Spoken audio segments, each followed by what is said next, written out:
English. We have listened to one of the very most important presentation of our agenda today. So wish you good health and also keep safe during the the pandemic of COVID-19. So thank you. Professors, lecturers, and also teachers and distinguished guests. I am very honored to be the last moderator today. After a series of the very useful and also meaningful and in-depth presentations from the speakers in this afternoon, we have been through the session number 2, mathematics teachers education. We have listened to keynote speakers from the National Institute of Educational Sciences of Singapore, Professor Berindazit Kaur. We also listened to the presentation from Professor Marilyn Bush from University of the Sunshine Coast, Australia. And we also have listened to the presentation of the Associate Professor Tran from Vietnam National University. And in the previous sessions, the plenary session number 2, the presentation of Professor Paul Ernest from University of Exeter, England. Very important topic, errors and mistakes in mathematics and social constructivism. And this is the last session for today. We are going to have 1 hour for our panel discussion using and applying technology in math education. So let me introduce again myself a little bit. My name is Dr. Glenn. I'm a mathematics education researcher. I have been working for Vietnam National Institute of Educational Sciences for 8 years. And we are I'm very happy to have the very honorable and esteemed Professor Ras Kuferman, the professors of mathematics at Hebrew University. I also would like to introduce Dr. Hung Chen, or that is the very how should I say, very lovely name we usually call him, because he is a very familiar face for many Vietnamese young generation like us. But his full name is Dr. Chen Việt Hùng, and he is also the founder of Got It. I will have some further information for him later. So please, technical person, give me to connect with him. And also, I would like to introduce Dr. Damien Rompapas from the BLab's founder. He is also the BLab founders. So, with us today, there are 3 participants. From I'm very sorry to say that now Dr. Hùng now is he's in the US, and that is a very early morning. And Professor Ras from Jerusalem, Israel, is about 4 hours later, comparing to the Hanoi time. And also Dr. Damien is from Australia, is about 2.5 hours ahead. So let me introduce Professor Ras. Professor Ras is a professor of mathematics at Hebrew University, but he also the former head of the middle school curricular committee. He is also the co-founder of chief scientist at Multific. Multific is a company, and it's also is a Multific is a very famous app, famous website, was developed by Professor Ras in 2007, and within 10 years, now there are more than 1,000 teachers had attended the program. And he is also, Professor Ras is also the chief scientist and the head pedagogy of the Multific. And he is also the author of Elementary School Mathematics for Parents and Teachers. So hi, Professor Ras. And let me introduce a little bit about bio of Dr. Hung Chen. Dr. Hung Chen, he got the bachelor degree and also the PhD degree in Iowa University in the US. His field is in the computer science. Dr. Hung Chen, he is a person very familiar to young generation in Vietnam. He is also the famous scientist who turned from the scientist into the entrepreneur with the very huge passion in leveraging AI technologies for education and also knowledge sharing. He founded body in 2004. Before he founded body, he founded Universe Art, and after that body is a tech startup, and now is become one of the world's famous knowledge as a service we call KAAS platform to instantly connect knowledge seeker, connecting between the students and teachers with the better expert from interactive and personalized explanation. And Body now is one of the most potential startup to become a unicorn startup in the near future. And Dr. Hung Chen is also founded the program named STEAM for Vietnam in recent, in recent 2 years, and now he usually fly from Hanoi to the US, to manage to his business. The next next panelist, I would like to introduce Dr. Damien Rompapas. Dr. Damien Rompapas is the BLF's founder.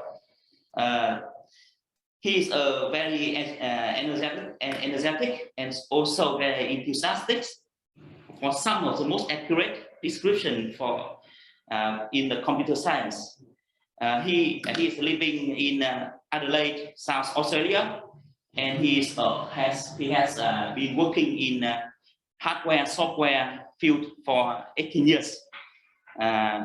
He has developed India games, and his research career started in 2013, and he got the bachelor degrees in University of South Australia, and after that he got the PhD in Japan at Nara Institute of Science Technology.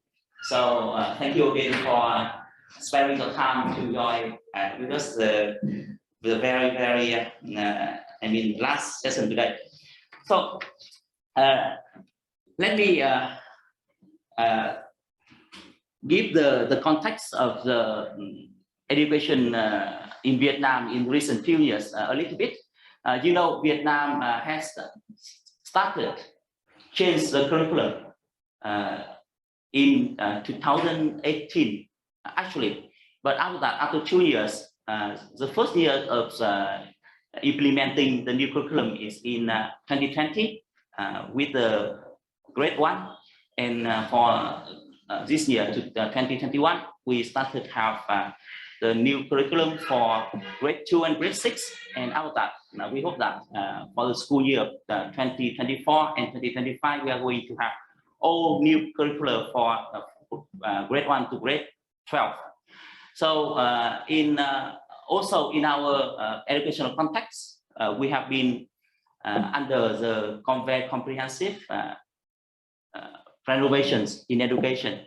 So that's why the government, they have a very high ambition to have the new generation with the high skills of in digital technology.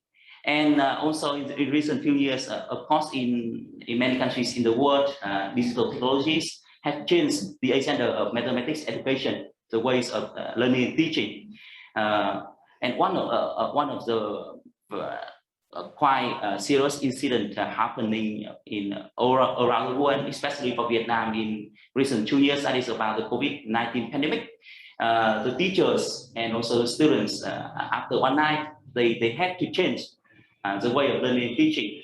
They started using some online platforms like Zoom or Microsoft Teams to start learning. So there are a lot of changes happening, not only in Vietnam, but also in other countries in the world. So I would like to start our panel discussion with the first first question. The first question is back to the very original questions. What are the main role? What is the main role of technology in math education? Which aspects of teaching and learning in math education the technology has changed the most? So for this question, I think maybe I should start with Professor Raj. Sure. Thank you very much first for this wonderful opportunity to be not really in Vietnam, unfortunately, but at least virtually. So let me try to say a few points about your question. First, I would like to distinguish about two very different roles that technology could have. One of them, that's exactly what you hinted to when you talked about the pandemic. It's a tool for teachers, but the teachers are the same teachers, the content is the same content, and there's just some other tool to communicate with the students, with the children. So, you know, personally, being a lecturer at the university, I also had, basically we had 1 week of preparation to go from standard teaching to teaching online. And, you know, each of us had to improvise Zoom, presentations, PowerPoint, things like that we'd not used before. So it's, of course, it's something very, it was a very important move, and which was actually necessary as due to a state of emergency. But I must say that, at least personally, again, I think you know, it's not something that can be ignored. My main interest in technology is in its ability to provide content to students and to teachers. Okay, so first I want to make the distinction, and I want to talk about the content part. Okay, if later there are also questions about the purely technological part, I will answer whatever I can, but at least personally, I'm interested in technology as something that can provide content.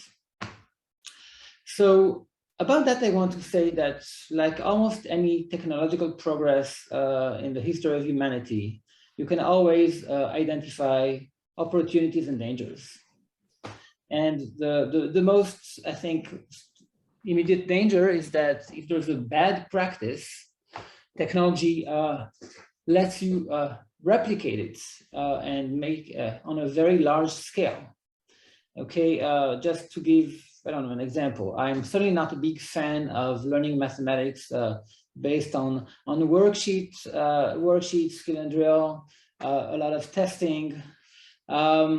Technology can take this and amplify it. Okay, instead of a teacher preparing a worksheet for their students, you could have an endless number of those. And that's something which I definitely identify as a danger. I mean, if technology was only that, I'd rather not see any technology at all in school. Okay. On the other hand, technology also allows you to bring valuable quality content to children around the globe. Okay, you know, like the online platforms of the university, you could take the best lecturer in the world teaching, I don't know, calculus, for example, and everyone nowhere, doesn't matter where you are and how's your economy, could be learning from the best of the best. So that's an opportunity. So the thing is that when I'm judging the impact of technology, I'm looking at the content and its value. And that's something very tricky again. It's a big market. There are a lot of players. A lot of that market is driven by wanting to make profit like any other market.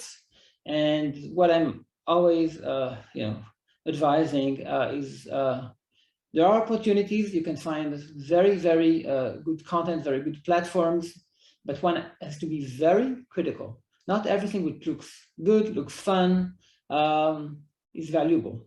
Okay, so that's one thing. The other one, of course, a lot of the gaming industry goes into that, right? We're all experiencing watching children holding a phone in front of them and being completely addicted to some low, games that have really no educational values. And of course, once again, there's a market here that wants to get children and teachers and parents addicted to something, and one has to be careful. But having said that, there's also in that market a lot of very good, valuable content, and just be a good customer, like in anything else. Find the content that you find positive, valuable, educational, and then of course you can use the fact that it's accessible. I hope I answered part of the question, and it will be more easy, I guess, to answer specific questions later on. Thank you.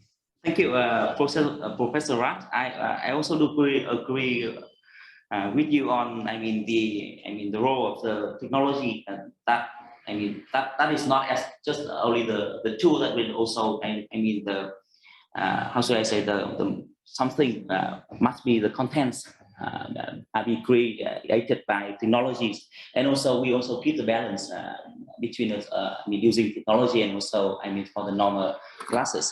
And of course, like me, I also a math teacher. Sometimes we just need the some of the chart and also blackboard, and we do it. But actually, technologies itself has been changed a lot, and also it has a very big impact. On everything, not only for teaching and learning, but also for educational management. And so I would like to ask Dr. Hung about that. For recent 10 years or 20 years, what are technologies do you think has been the most impact on educational process in general, or math education in particular? So can you share with us your experiences and also? Yeah. Well, thank you very much for the opportunity to be here today. And then first of all, I totally agree with Professor Kuferman about the content, right? Because regardless of the technology whatsoever, the content is the most important one. So like many audience here that I kind of went through the K-12 education in Vietnam, have in the math program. So, and then I have some context, right? So most of it, so we learn math, right? But then mostly for doing the test, and then afterwards you advance to the upper class, and then you graduate from the university and you forgot almost all. Some people will go for the kind of research or something that you use some math, but most of other is that kind of addition and subtraction, and that is right. So I think that because of the technology, because the context changed recently, so I think that we should rethink about kind of how we teach math and how we make the student engage, not for kind of different goals than just doing the test. Some of you may already knew a year ago, me together with another 140 Vietnamese national working in STEAM fields around the world, founded a nonprofit organization named STEAM for Vietnam. And our goal is to bring world-class STEAM education to Vietnamese students. And then we leverage whatever technology available to that program, and they think about how to teach not just math, but other STEAM subjects. And so I think that most of the online or the technology program today, it doesn't change much of the way people teaching and learning, right? You just use Zoom or Google Meet or other thing as a medium because is that can meet student in the classroom because of the pandemic, right? So it doesn't change. So if you really want to make a big jump, you need to change the model. You change the different way of teaching and learning. So that's the very first. So you need to change the model. You need to change the mindset, and then technology can be the tool to back you up on that one. So as Team for Vietnam, we pioneer the new education model named online merge offline. So it's very, very different from, some of you may immediately think that it's blended learning, but it's very, very different. Right.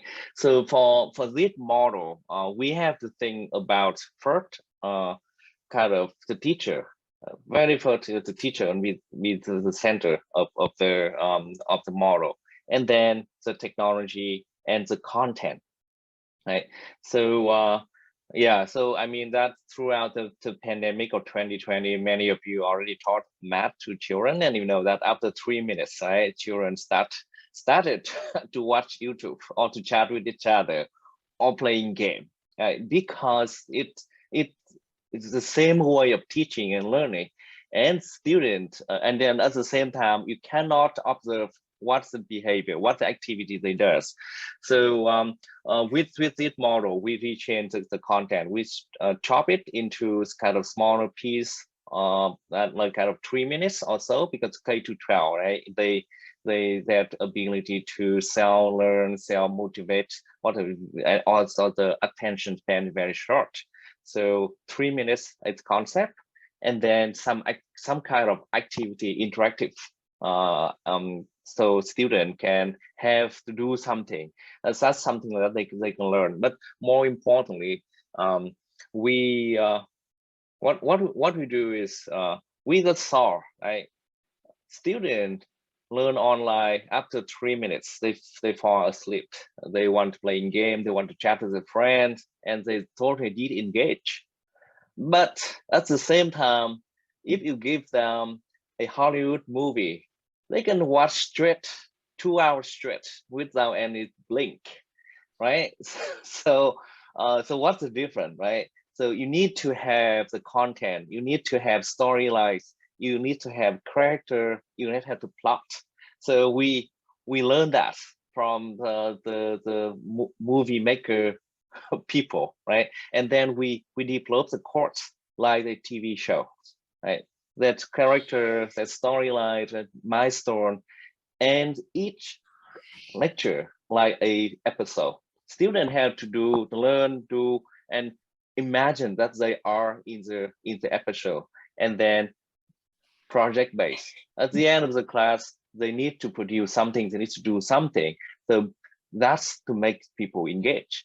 Last but not least, the recommendation and for the personalized learning, and then that answer your question. In the next 20 years, it will be all about personalized learning, right? I think that many of us here, more or less, you experience the personalized learning in the past, right? Whenever you meet a teacher that have the same teaching style that you love, the lecture gonna be amazing. If not, it's like torture. You just want it kind of end. So how to make every single student have that experience? So the learning can be the joy, the learning can be a story, learning can be the journey. So that will be next thing that the technology can help. Yeah, thank you. Thank you, Dr. Hùng. He has mentioned a very, very interesting term.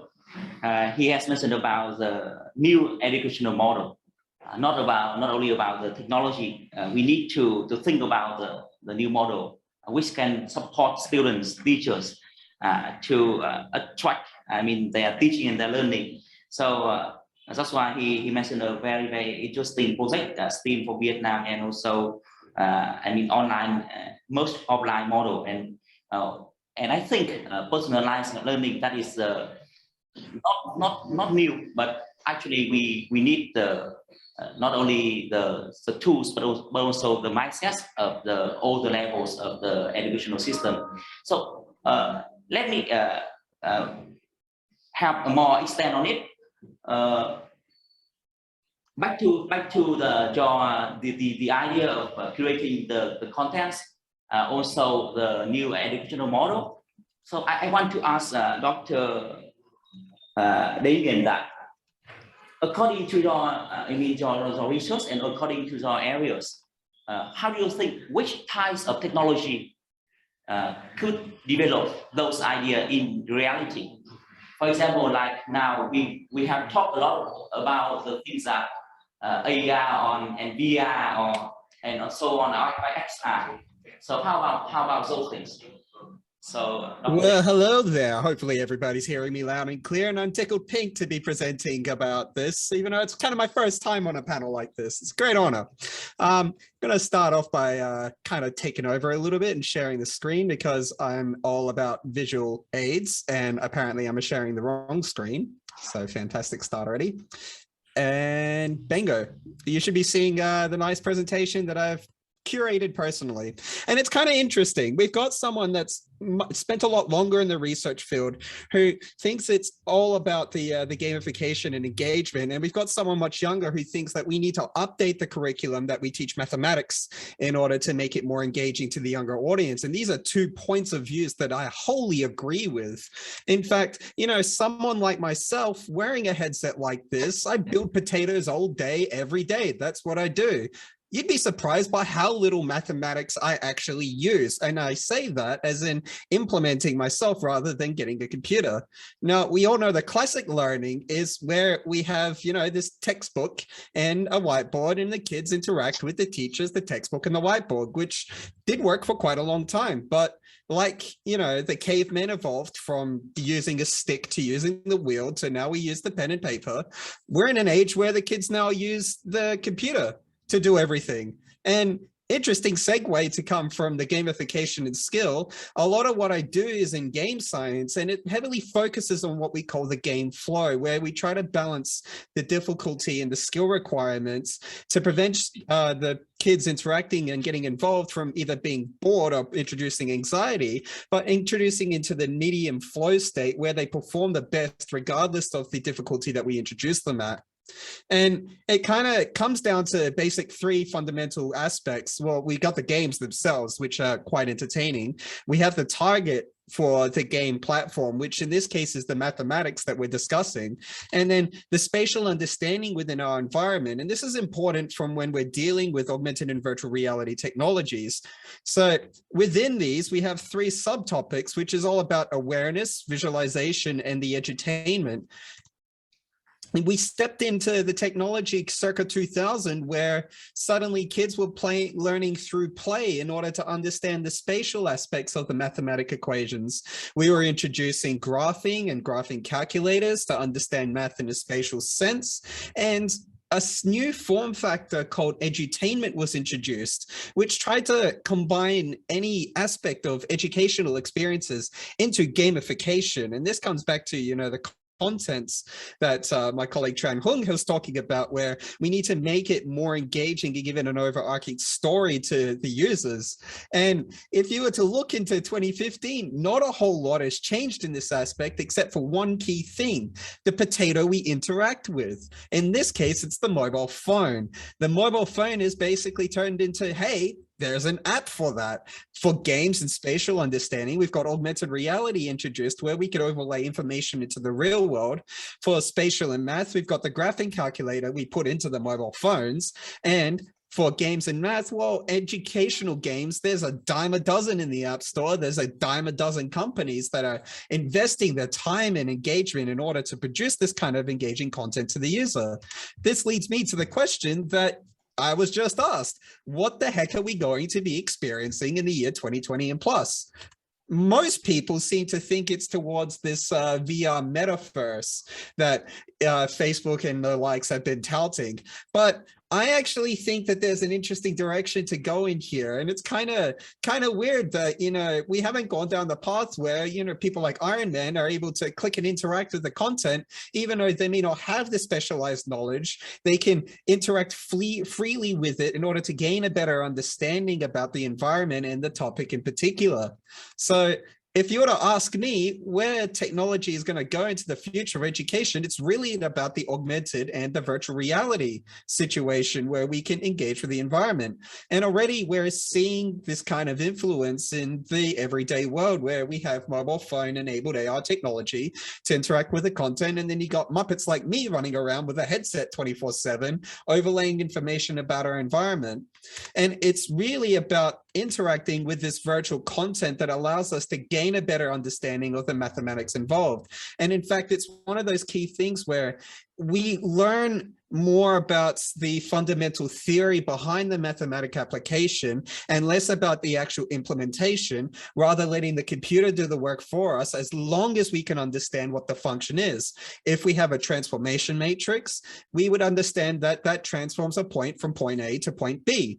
We don't need to actually learn specifically how to do the calculation unless, you know, we're going into that specialized topic, but more understand what's the inputs and outputs of these mathematical equations and functions and how can we utilize them.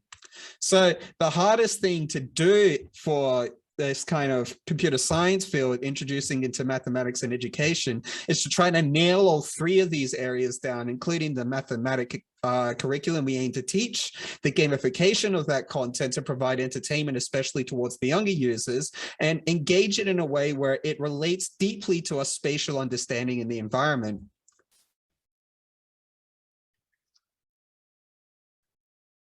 And that pretty much summarizes what I think.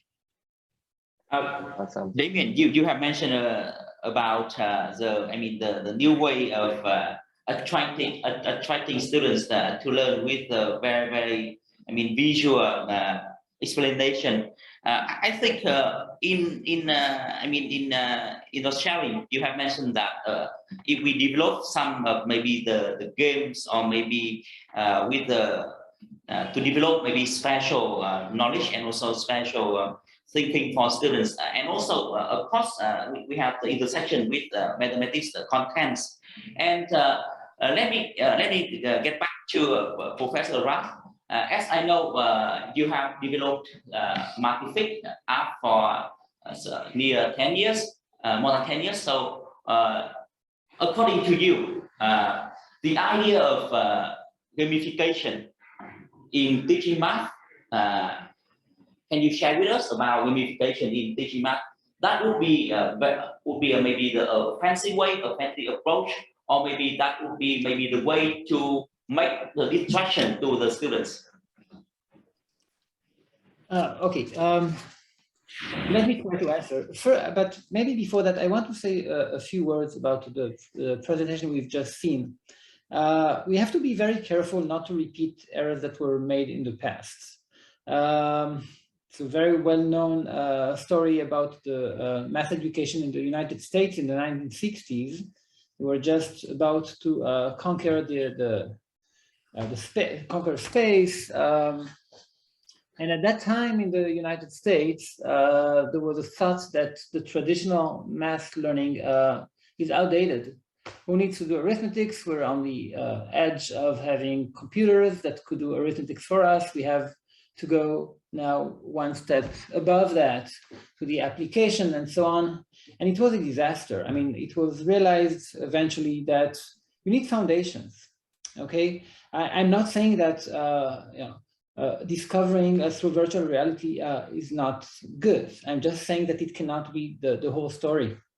If you look at the best schools in the world, for example, of computer science, students would spend the first year, maybe year and a half, only on foundations and not on applications and uses, because, you know, like a good building, you need a good foundation. And I think that history taught us this. And that exactly brings me to answering your question. I mean, especially when we're talking about school education, and that's what we're talking about My feeling is that we need to provide children with very, very solid foundations, and the role of technology, of engagement, is to achieve this task. So, I'm trying to engage children. So you mentioned Matific, which indeed is a company that makes games. Okay, that really cover the entire primary school curriculum. But engagement for me is a tool to make children do serious math. And in the presentation we saw, right, the path between the boredom and the challenge, right? That's the role of engagement from in gaming. Okay, I want children to do serious math, and to this end, I'm using the fact that they like to play. And not only that, if at school a lack of success is seen as a failure and something you should be ashamed of, in the gaming world, when a child fails or doesn't succeed in doing something, that's only an extra motivation to retry. Okay, so that's, from my point of view, that's the goal of gaming, to bring children into a state of mind in which they are allowed to make errors, they're allowed to fail, and every failure is only just a push forward, not to succeed next time and go forward. I will, I hate to repeat myself, but content. They have to do serious math, and this whole the box outside that, the game, the environment, whatever, if they earn points, whatever they do there, it's just a means to have them do high-level mathematics. Did I answer your question? I'm not sure. If not, if you want to ask a follow-up question, go ahead. I just add one comment on this. So for your sharing, you get back to the importance of contents and every math games or maybe math worksheets and all the tools. Must be very careful with the high level of contents. And I also have the thinking that maybe all the things when the students they do exercises, they practice the math problems to develop the student skills. To be one day they can be a problem solvers. And so Professor Russ, I would like to ask you more about a little bit about this. So now the trend of homeschooling, the trend of, because Dr. Hùng also mentioned about something of personalized learning. So technology also have giving the opportunities of the student get approach to many curricula and also many programs. So how do you think that homeschooling is also the way for a good way or maybe a appropriate way for many students in the world to approach? So, okay, first, homeschooling is a fact. Whether you may like it or not, it's a fact. So, if parents are the teachers and parents are teachers, then again, they need resources. Those resources could be textbooks, they could be digital tools. Here, I don't think, again, the medium allows you to reach a larger fraction of the world population, but in essence, okay, if you don't look at the content itself, I don't really see a difference between a textbook and a digital resource. Okay, and homeschooling started long before we had such a large variety of digital resources, and I don't think that it changed fundamentally due to that. Again, dangers and opportunities. I am for the digitization only if the content behind it is good. Otherwise, I don't see the point in discussing technology. I see. So, Dr. Hùng, you have mentioned about the personalized learning, and it might be math subject is a very appropriate subject. to develop tools and also learning materials, comparing to other subjects, and technology could be a medium to make it become true. So how do you think about it? Yeah, I think that to be honest, at STEAM for Vietnam, we started with computer science subjects first, right? Because that area we know it pretty well, and then we can and then kind of we don't have to come up with a lot of new content, right? There are a lot of amazing content there already. We just kind of try to adapt it so it fit with the Vietnamese audience, so it's easier. We talked to several institutions in Vietnam about teaching math with the same format, with the same style, so students can kind of enjoy the learning, right? So here's, I totally agree with Professor Kuferman. The content is the king, but how to make it easier for people to consume, right? At the end of the day, you have some foundational kind of units. You need to know it. Without that, you cannot go just far. But the old way of teaching is to torture people, right? They're scared of math, and everyone's scared of math. And here in the same here in the US. Whenever, I have kids at home, right? But of course, we force them to learn a little bit. But for other kids, they're just scared of math. Right? The moment they talk about math, they're scared. So we need to change that, because math, of course, we talk about advanced math, it's difficult. But the basic math, the high school, whatever, it's not that scary. So we need to change the mindset. We need to come up with a new way. So people will kind of really enjoy learning. So we're still in the process of working with multiple partners to produce the new. Hopefully we can have this sometime in 2022. The very first math class taught online by the great teacher, new format, the new content, and we'll see. there will be a lot of trial and error. We don't know yet for math. Of course, people said that it can be easier. I can't say at the moment. But computer science, we did it, and then we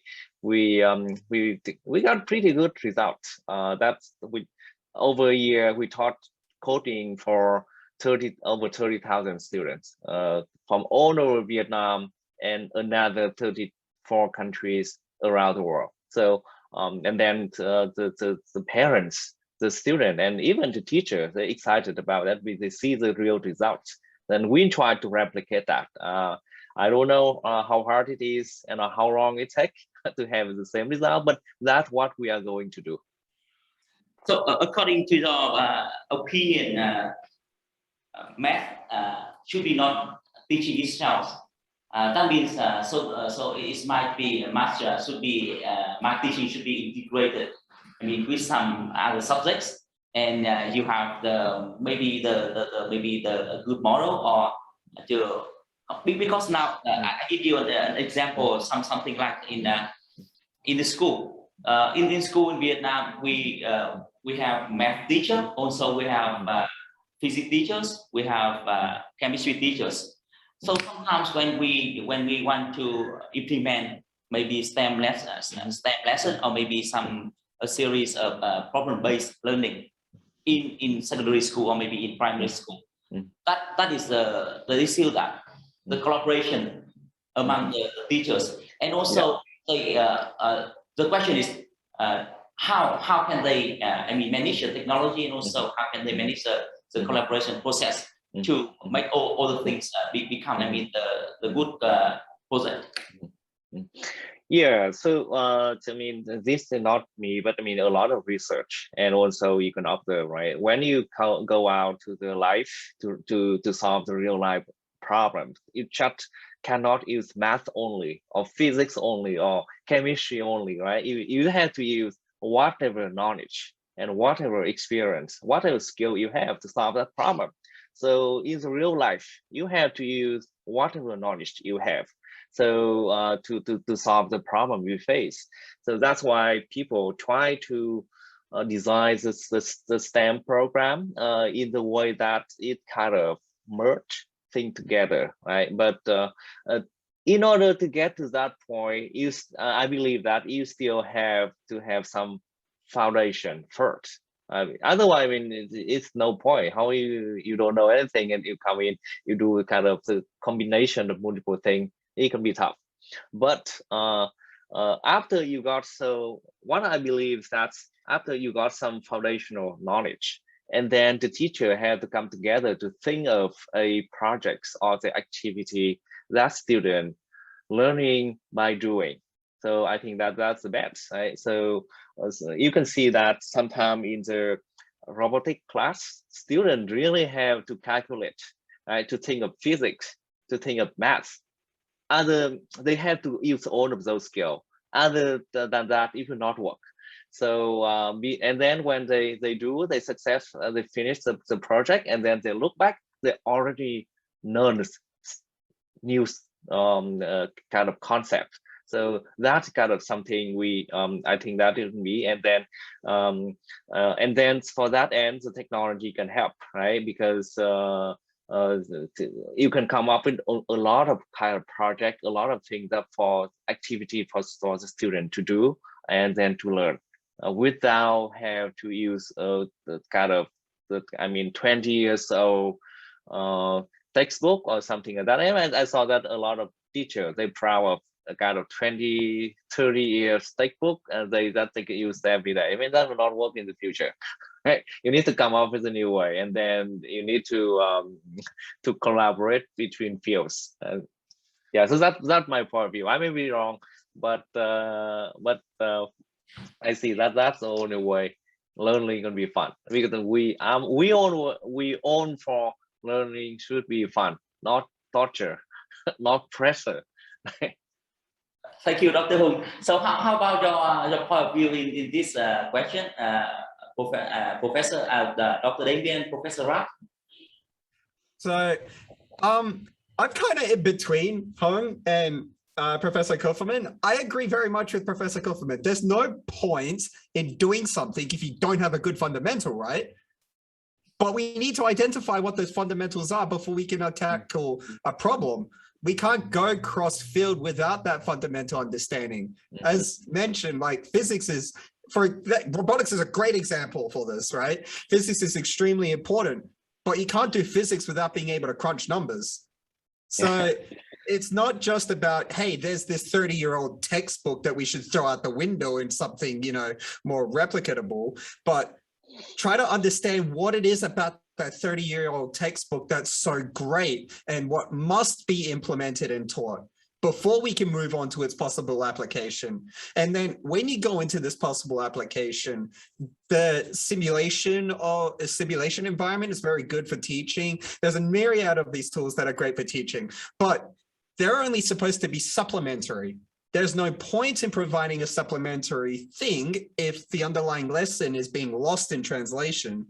And this is where you have that fantastic journey from fundamental knowledge all the way up until application, where you can feel proud that you've built the potato because of that fundamental knowledge. I don't know, maybe Professor Kuferman might half agree with me on that one. Okay, Professor Rask Kuferman, please.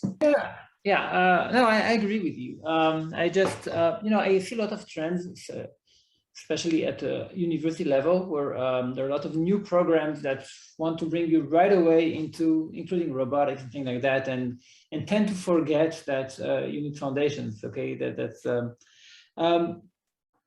I wanted to add something. Okay, when I look at learning mathematics, even often at university level, but from the very, very first kindergarten year, I have a feeling that the state of mind is that, again, you first need to learn sufficiently enough before you can apply it. And my impression is that you're always learning something, not because you're going to use it now, but it will be needed in the future. You're learning by heart your table of multiplication in grade 3, because in grade 4 you're going to do long multiplication and you will need that. you're multiplying and dividing fractions at grade 5 or 6, because you will be doing science 3 years ahead, and you will need it. And that's certainly not a way of learning. I think you could really do problem solving from the very, and you should, from the very beginning. Just to give an example, you could take 3 children of age 4 even, and show them 3 chairs and ask them in how many different ways they could sit on those chairs. That's problem solving, okay? They didn't learn any method to apply. It's just an open question. They can experiment. Here are the chairs, here are the children. And that's something which I would really like to see all along the educational system. A combination of consolidation, okay, yes, learn by heart eventually, your times table, but all the time also trying to invoke your curiosity, your creativity, and have you lost for a while, and train you that, okay, you're lost now, try to figure out things, we're helping you. That's something I'd like to see all along the educational system. Regardless of technology, of course. Technology could help, but it's something you could do regardless of that. Yes, I think all your opinions are very, how should I say, it would make us to think about not only that one aspect, but we think when we see the whole picture that the math education has been, I think in my point of view, has been depends on the context. So sometimes in the context of the different levels, and also in the context of the educational objectives of each nation. So get back to the original questions in the beginning. So technologies have changed the general mathematics educations, of course, a lot. But one of the aspects of this, I really want to listen to your perspective. That do technologies make the digital gap, or maybe make the inequality bigger and bigger? So how do you think about that point of view? So please. Sorry, the question is to me? Yes, please. Give us a chat. Yes. All right. I had the great pleasure of traveling in Latin America, in Brazil and Argentina, in very, very poor regions, as well as in India. And it's amazing how children are, you give them technology. Technology could even be their parents' cell phone with very, very limited bandwidth, and they exploit whatever they can. So, and here again, the challenges and the opportunities. Technology can increase gaps and can reduce gaps. And here it's the answer is part of a national policy. Okay, it's up to politicians here to make sure that when they incorporate technology in their country, they make it in a way that enables closing the gaps and not increasing them. It's not a question to us. I think here it's really a question to politicians. Thank you, Professor Kuferman. So, Dr. Hung, do you have some to add something in for this question? Yes.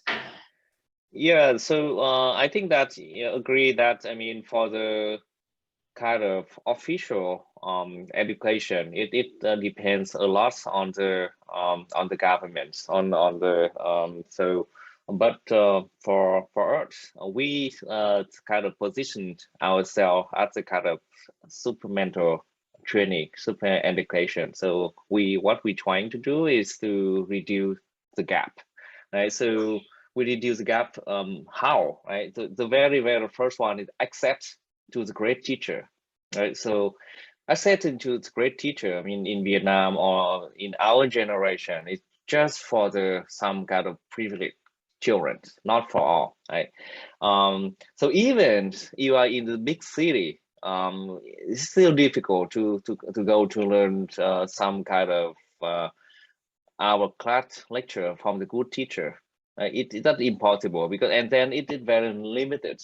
So what we are doing is to revert by allowing one great teacher can teach 1,000 students at the same time, right? Regardless of where they are. So if you, I just see the slide there, you can see the model. So with the new model, students can come into the classroom, or they can be at home, or they're traveling.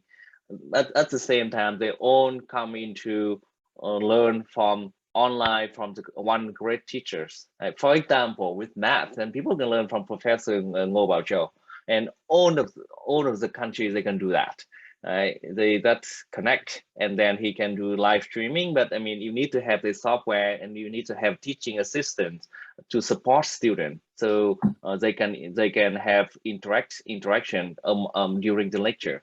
So that's the first thing. You can reduce you can bring the more access to great teacher, right? But by not increasing the number of teachers massively, right? It's impossible to do so. You have to convince the good student to go to the pedagogy university, and then you convince them to go to remote area on that thing. This will not work.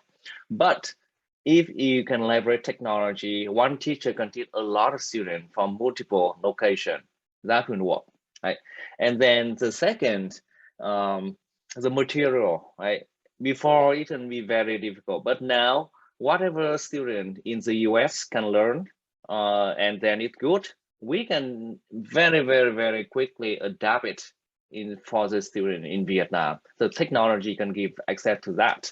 Right, so you can have access to good content, and last I mentioned before, the personalization. So that's what we are doing to bring the good education for as many students as possible, as from our point of view, and then from what we are doing as an organization. Okay, thank you, Dr. Hùng. Very interesting sharing. I think because of limited time, I would like to have maybe the last question for for the sharing from your point of views. I would like to mention about what is the future of math education. How will it look like? If you can share with us maybe some of the point of views,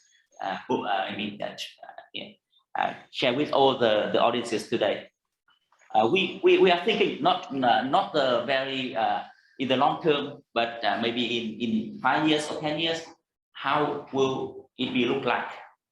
So please share your maybe starting from Dr. Damien. Yeah, you first. I think accessibility is the big thing we need to worry about, right? Because we can go back to just using chairs or office materials and whatnot to do the teaching. But if you have very high quality teachers that can only reach 1 or 2 students, then it's a moot point. Accessibility really becomes key, as Hong was saying before. So how can technology improve? We're already kind of seeing it as a first step, with us being forced, unironically, to be doing this whole work from home, or I forgot what the term was, home-based learning. So really, accessibility for me is where I think the technology would improve the most. Okay, thank you, Dr. Damien. How about your perspective, Professor Kuferman? Yes, so I'm not a prophet, but it's very dangerous to try to be a prophet. I can give some perspective by seeing what's going on in the academic world, okay, with all the online platforms. So indeed, these thoughts that, find the best teacher of calculus in the world, and just have everyone watch that person, he or she. And that's, I think, a trend that will continue. Not to speak that if in the past, if you were, I don't know, just as an example, Vietnamese, and you wanted to study at MIT, the cost of it would probably make it something impossible, whereas now you could actually follow online and courses everywhere, find the best teachers in your discipline. And I'm quite certain that this trend will continue and be amplified. I must say that I'm a little old-fashioned in my belief that at some point you need to have a teacher closer to you, certainly at younger ages, where you still haven't acquired whatever it takes to study on your own. One of the dangers I foresee, education is very, very expensive. Okay, I know what's the education budget of my country. It's huge. And of course, politicians will always like any prospect of reducing those costs. And most of the budget goes on salaries for teachers. And I must say that, no, here I'm not very optimistic in seeing machines taking, certain parts at least of the roles of teachers. And once again, it's a call to politicians, be careful. I think children need this, both the teaching, both the emotional part of it, as well as the purely professional part of it. Sorry. Thank you, Professor Raj. Yeah, Dr. Hu. Yeah, please share your add more information. Yes, please. Yeah, I think that's Dr. Rompapas and then Professor Kuferman already sets the trend. I think that yeah, you still had to learn that, unfortunately. And it's even more important because you know that believe or not, I mean, even leave the world with the technology around you, and then some new career, the new kind of job will happen, and some kind of job will disappear. And then not just math, but this STEAM education. The foundation of that is very, very important. So you need to have the strong foundation to be able to compete in the global marketplace.